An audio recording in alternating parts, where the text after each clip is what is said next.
Well, in the last 3 years, Kenya has been implementing the bottom-up economic transformation agenda that seeks to realign Kenya's socio-economic development.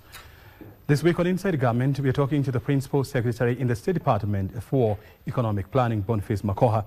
We'll be tracking the implementation of BETA, the way forward, and of course, the implementation matrix. Thank you very much indeed, Bwana PS, for joining us on Inside Government. First of all, help us understand. I mean, we came from the Big Four agenda to the bottom-up economic transformation agenda. Why the switch? Thank you for having me on studio. Allow me just to very fast to push us back and then bring us up to speed to BETA. BETA, which is a bottom-up economic transformation agenda, came in, one, to address the gaps that were there in the development philosophies that we've had since independence. Mm-hmm. And also to accelerate the aspiration of our fathers, where we want this country to be. Number one, when I look at the Harambee philosophy, mm-hmm. You realize the Harambee philosophy was very good, pulling resources together to do development. But it left this country, development was not even. Why? Because pulling resources together depended on those who had resources. So it meant that areas where we have people who do not have resources were, quote unquote, left behind. Way forward, you move to look at the Big Four agenda. You find that the Big Four agenda was superb, looking at huge projects, infrastructure, but it also created the same problem. Developing in one, probably concentrating in urban areas, leaving some areas behind. This wasn't a bad idea then, but when the bottom-up economic transformation agenda came, decided to look at the entire scope, all parts of this country. If you look at whatever is being implemented, it is implemented in each and every area of this country. An example is Nyota. Targeting every ward, irrespective of where this ward is best. So, BETA came in to solve some gaps that were created and accelerate the development of this country. Thank you. Bwana PS, I mean, when you look at the Big Four agenda and the bottom-up economic transformation agenda, there were some sectors or subsectors that were overriding or that are still overriding. Like when you look at the affordable houses, under Big Four agenda there was affordable houses. Under BETA there is Big Four agenda. I mean there is affordable houses. So are there some cross-cutting areas that are being addressed by BETA and were also still being addressed by the Big Four agenda? Thank you very much, O'Brien. One of the things that we must appreciate is that the Big Four agenda and BETA, all of them, reference point is Vision 2030. Yeah. And when you look at the Vision 2030, the three pillars of Vision 2030, the economic pillar, the social pillar, and the political pillar, you find that the sectors that were listed under those pillars, these are the very sectors that Big Four agenda was looking at, and the very sectors that the BETA agenda is also looking at. You've touched on housing, affordable housing. Under Big Four agenda, yes, this was an agenda that was put down, but actualization, probably that is where the difference comes in. Mm-hmm. And you must also appreciate that when you look at the Big Four agenda, whatever was being implemented was capital intensive. Take, for instance, the infrastructure projects that we did under Big Four agenda, capital intensive. When you look at the BETA, BETA focuses mainly on labor intensive. Labor intensive in a way that it creates opportunity for those at the bottom of the pyramid to be involved in the development of this country. Yeah. I like the fact that you have clarified that the bottom-up economic transformation agenda did not come or is not coming to substitute Vision 2030. Is that what you're saying? O'Brien, maybe let me put it in very simple terms. When you look at the Vision 2030, it's answering the question the question that where do we want to go? Mm-hmm. Better comes in to answer the question, how do we get there very fast, starting with those at the lowest, the base of the pyramid. So, number one, Vision 2030 is a vision, told us where we need to be. But how do we get there? That is what the better bottom-up economic transformation agenda is doing, is coming in to accelerate. In fact, to me, and where I sit as the Principal Secretary Economic Planning, is I consider better as a vehicle that has come to drive the final phase of Vision 2030. Mm-hmm. Yes. So Vision 2030 is like our destination. Better is the vehicle that we are using to get to the Vision 2030. Better is a vehicle that is taking us to the Vision 2030. It's trying to accelerate what we missed. There are misses and hits. Mm-hmm. And I might not be able to elaborate what were the misses and hits of Vision 2030, because currently in our department I've commissioned an assessment of Vision 2030 to know the hits, the misses, and lessons learned. But what Better has come to do is to accelerate the last phase and then take us into the future, the long-term plan. Mm-hmm. Yes. Help us understand, what is the philosophy, what is the spirit of Better? O'Brien, when you look at the 5 pillars of Better, to understand the spirit or the philosophy of Better, you need to look at those pillars and what has been achieved in the last 3 years. Number one, when you look at Better comes in to deliver food security, which is key. Food security. Food security. Mm-hmm. It comes in to create jobs. Better has come in to ensure that healthcare is expanded. It has come in to ensure that this is in 21st century, that digital inclusion, it is inclusion in real sense. It has also come in realizing that the highest percentage of those who probably employ our people is informal sector, the SMEs. So that, when you look at that, it's Better has come to ensure that it delivers good living standards, low cost of living, and jobs for our people. Let's start with the first one, on food security. Yes. And Kenya, since independence, has always struggled with food insecurity because of our reliance on rain-fed agriculture. Help us understand, 3 years down the line, what has Better delivered in the food security area? Thank you. That is a very good question. And I want to take you, maybe give you a few examples just to show that Better is a better option for this country. Number one, the baseline in 2022, when this government came in power, you realize that when you look at the maize production, check your statistics, you'll find that the maize production was about, in total, 34 million bags. 3 years down the line, you find that we have, right now we have recorded, by last year, September, October, it was around 67 million bags. We also had fertilizer. When this government came into power, the fertilizer cost was about 7,500.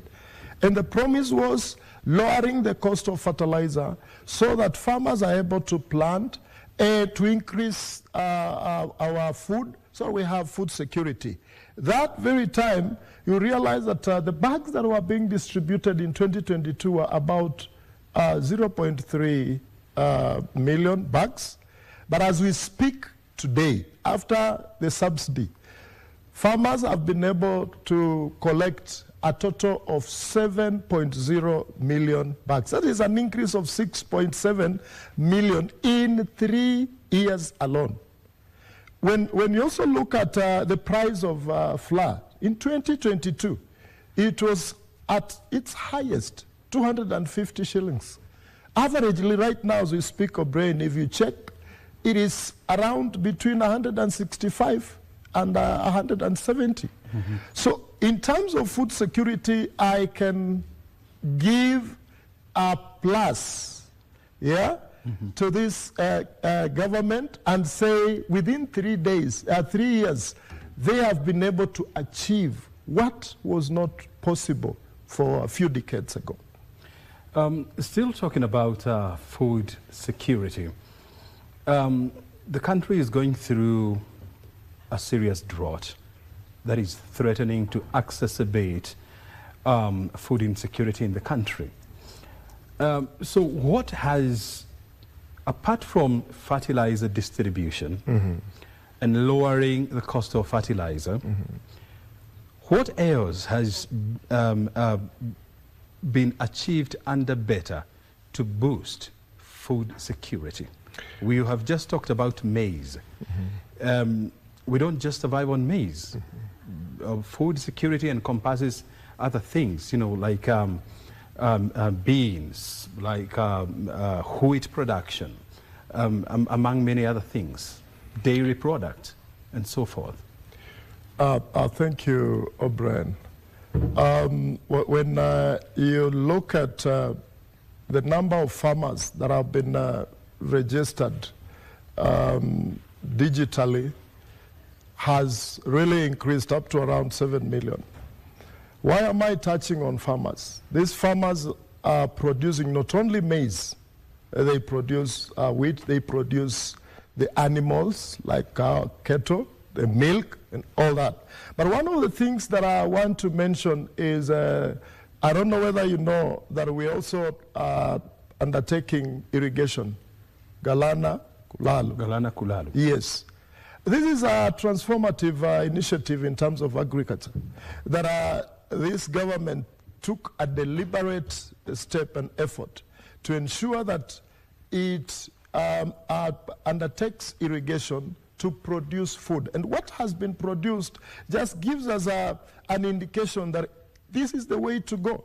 For this drought, this government is very deliberate to construct dams so that we're able to carry out such massive projects for wheat, massive projects for beans, going forward into the future to secure the lives of our citizens, the ordinary mwananchi. Yes.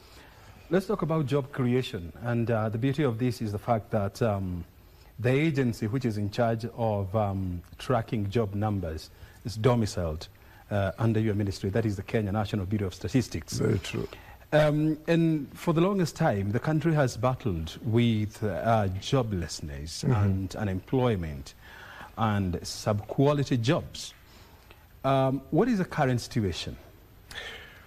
O'Brien, when you look at the statistics, and I want to tell you, thank you even for appreciating that Kenya National Bureau of Statistics is an agency under our State Department. And numbers will never lie.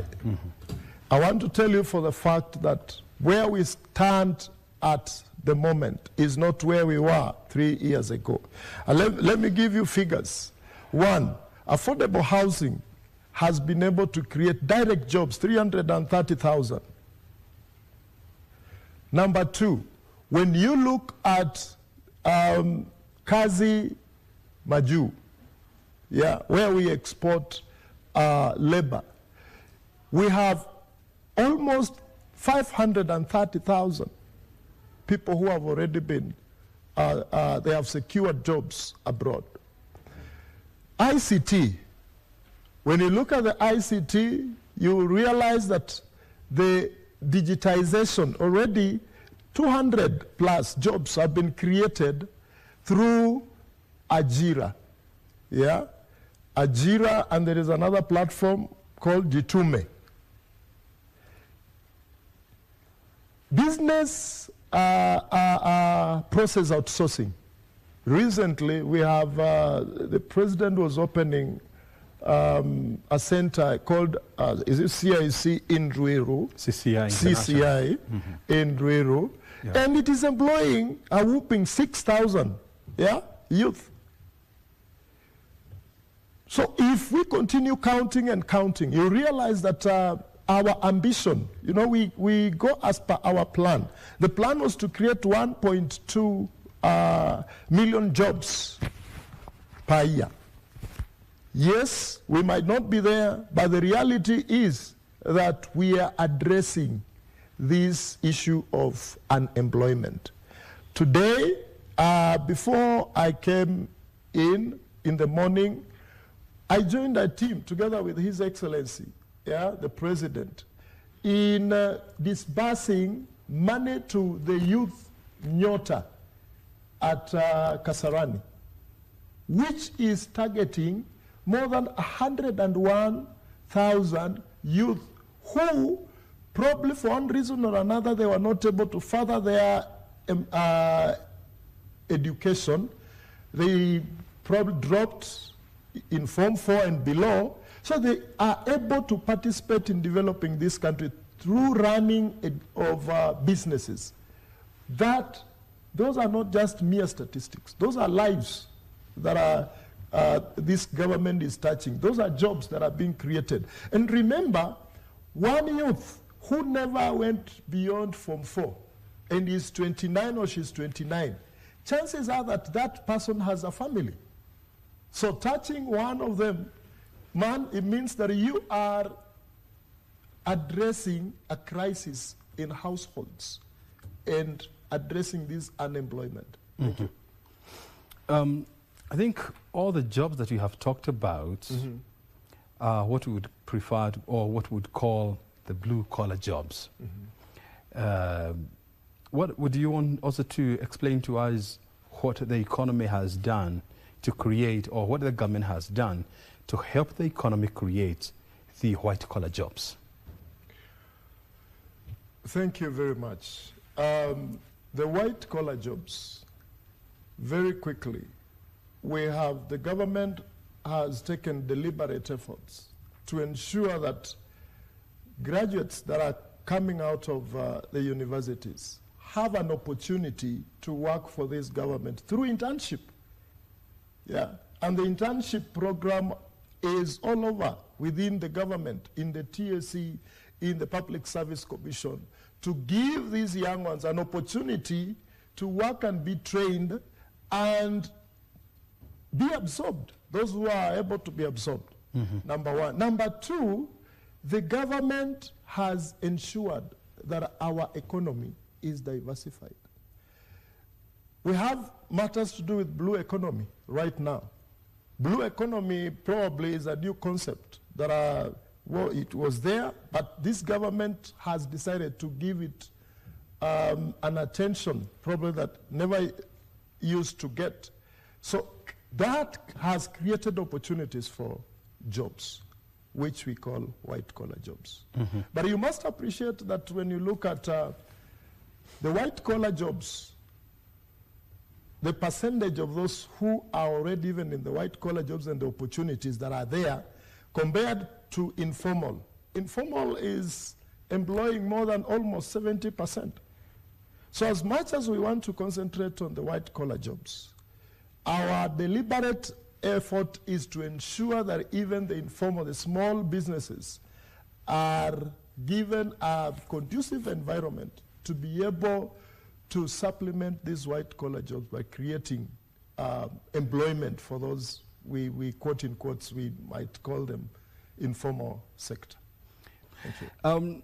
You know, one of the other critical pillars of the bottom-up economic transformation agenda is the expansion and the democratization of the healthcare systems in this country. And one of the radical reforms undertaken in this sector has been the overhaul of the Social Health Authority. Do you want to tell us something about these? What are statistics telling us? Thank you, O'Brien. And if there is one thing that has been celebrated about this country, and I'll tell you for free, last year we were at UNGA, UN United Nations General Assembly. Yes. And we had a side meeting with Ghana. The president of Ghana was there and our president was there.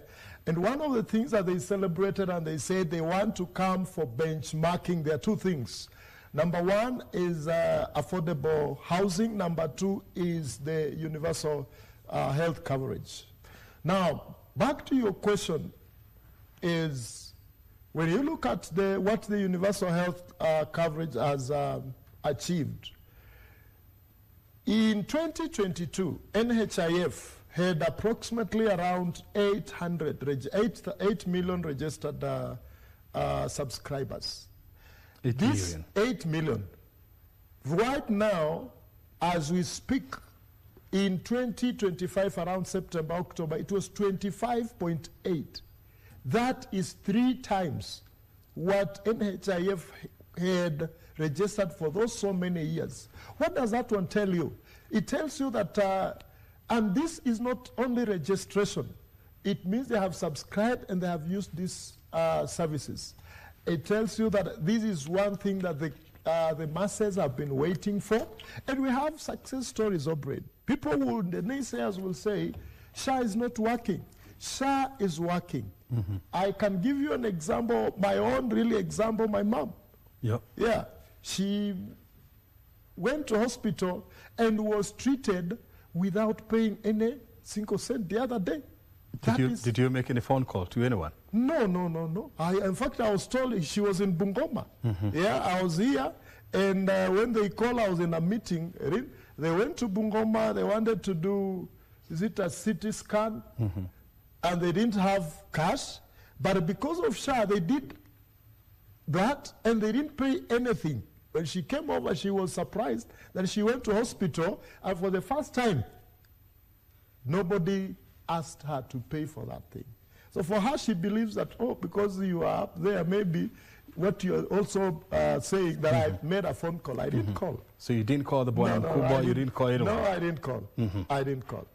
And that is just probably, it's because me. But if you do your assessment and you are doing an assessment to see, to document the success stories of SHA, that is a mandate that the State Department has, monitoring and evaluation. Mm-hmm. So we are doing the success stories so that it is not only a voice, it is not a written success story, but that written success story, there is a voice behind a real person that will be able to document. So SHA is working, and SHA is one of the transformative initiatives. And Brian, this is one of the things that people are coming to learn about, especially this government having been able to implement this without external help, that is in terms of financing it. These are locally raised resources that are now implementing this successfully. When you talk about 25.8 million now new registered members under SHA, how many of these are being treated? O'Brien, treatment and the exact statistics vary.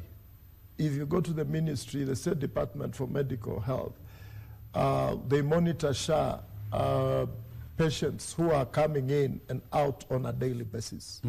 And the exact figures might keeps on changing. But I'll tell you that those who are visited, if we look at treatment to mean those who have been able to visit a health center and receive services, it is more than 70% of this. What is the lifespan of Better? And what are the implementation metrics under Better? I'll answer that question in 2 parts. One, from where I sit as the principal secretary for economic planning, is that when you look at better, remember that Vision 2030 was being implemented through medium-term plans, 5-year medium-term plan. We are on the 4th medium-term plan. And this 4th medium-term plan... The 4th and final. Yes, is mapped onto better. So the lifespan of better, if we tie it to medium-term plan, we will implement and assess the implementation at the end of medium-term plan for 4th medium-term plan, which is 2027. But that one doesn't... Yes. Which is next year. Next year. That doesn't describe or doesn't give us the lifespan of better. Let me ask you a question, O'Brien. With what is happening in affordable housing, with what is happening in matters of universal health care, after 2027, will these houses still be there? Will they still be providing the services that we needed? Yes. So the structures will continue to be there. The structures will continue to be there. So better is going to live beyond the MTP4. It is going to outlive. Outlive. MTP4. Yes. And what is going to happen after 2027 when the lifespan of better comes to an end? The lifespan of better is not coming to an end in 2027. I thought you said it's coming MTP4 is what is coming to an end in 2027. Beyond 2027, we still have 3 years to complete our Vision 2030. I want to believe that better will still be there. This is a conversation as a department we are already undertaking. It's something that I don't want to pronounce myself on. Why? Because we believe in numbers, data. Our slogan is data-driven. People focused and result-oriented. So data will inform us what do we do. But I want to assure you that better as an agenda is not dying in 2027. That is a misconception. What is the lifespan of better? What is the lifespan of better? What do you understand what better is? Probably we need to start from there. From your explanation, better is a strategy that seeks to accelerate the achievement of Vision 2030. And Vision 2030, the lifespan of this socioeconomic development blueprint is the year 2030, which is about 4 years from now. And what I said is it seeks to accelerate the achievement and aspiration of Vision 2030 and the long-term plan post-Vision 2030. Do we have it yet? The long-term plan is in the pipeline. As the State Department, we are receiving a lot of contributions. Recently, we received some contribution on what people think the long-term plan post-Vision 2030 should be from Kapsabet through the Office of the President. And he sent those contributions to us to advise. And just to mention one, we will continue receiving input from different stakeholders as we do an assessment and at the same time come up with a long-term plan. I assure you that the long-term plan will be there. Are you likely to call it the Singapore vision? As a department, we receive all opinions that come. The president pronounced himself probably on Singapore. And it should be premature for me to start discussing it in detail before my team, the experts, have looked at all options that are on the table. Probably it is not the Singapore, the country, maybe the philosophy of how they are doing things. That is what you're looking at. Thank you. It's the philosophy and the spirit of Singapore. Yep.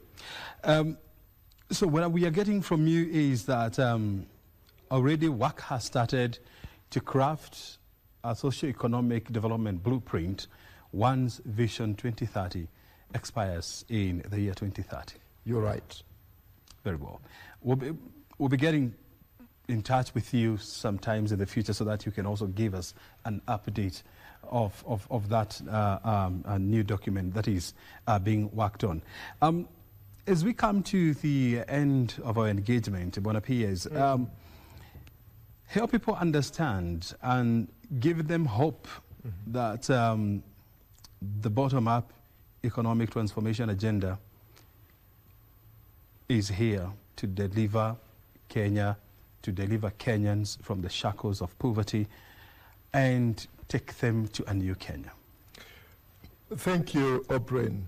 I want to assure you, the Kenyans that I see in this room, including you, this is my assurance. And the assurance I am giving you is tied on the mandate of this State Department. Allow me just to run through the mandate of the State Department, and then you will understand that when I speak, it is not because of the mere hearsay. The State Department for Economic Planning is the engine room of the bottom-up economic transformation agenda. Yeah. And our simple task is to ensure that the government plans smart, its budgets should align to the plans. The projects that are implemented deliver results that are impactful, improve the livelihoods of the ordinary Nige. And this, we are doing it to the latter. So my assurance is that better is a better option, and for us, because we do this by tracking the implementation of projects. And we've been out. I want to just tell you and Wananchi that this is my 7th month in office. But I have been able to visit 14 constituencies just to do the monitoring and evaluation of what is being implemented. 14 constituencies? 14 constituencies. Looking at different projects, specifically those that were funded by CDF, just to look at what are the success stories. And I must tell you that this we are doing in all sectors. Very soon, we are starting what we are calling Uchumi Vibes. Probably we will partner with you and the Wananchi to do this. Uchumi Vibes is where we hashtag Uchumi Vibes, is where we engage the youth to document for us success stories wherever they are, per pillar, and then share with us. And then we run a competition. Whoever gives us a good story, of course, from all of them are good stories, but then assessment is done by the public. Whoever wins, we give them a token of appreciation to document. When is this starting? We have plans probably by March. By March of this year. By March. And I must tell you that the State Department of Economic Planning under the CS, John Buddy Treasury, we have also decided to go to what we call Gumzo la Uchumi Mashinani. We are starting it off by the end of March, just to tell them, to share the success stories of what the government is doing, and to hear from them what are the challenges, what do they want us to be doing differently. Very well. 3 days ago, I was with the CS in the county of Migori. We went to Kakamega. Yesterday we were in Uasin Gishu. What were we doing? Reaching out and sharing what the government is doing, sensitizing them, and also getting their input into the budget-making process. Very good. So that is my assurance that you have the right people here in office. With the support of all of us, we will be able to deliver, to support the president to deliver on the mandate, his mandate, and specifically bottom-up economic transformation agenda. Very well. Bonface, Yes. this is just the beginning of our conversation. Thank you. We'll continue to engage with you and your team so that you can help people understand what the government is doing to change their livelihoods and, of course, to make Kenya a better country than we found it. Asante sana, thank you, Brian. Yeah, it's the first time we're interacting, yes, but it should not be the last time. Absolutely. You can call on me anytime, Yeah. and if there are questions from the public, Yeah. I'll be more than willing to come in and just respond to their questions. Very good. I mean, if you've just joined us, we've been talking to the Principal Secretary in the State Department for Economic Planning, Bonface Makokha, helping us understand what is the role of the department in driving the bottom-up economic transformation agenda. This is the first episode of this conversation. Episode 2 should be coming sometimes later this month or next month. And so you had better watch out. My name is O'Brien Kimani. Thank you very much for watching Inside Government. Have yourself a good afternoon.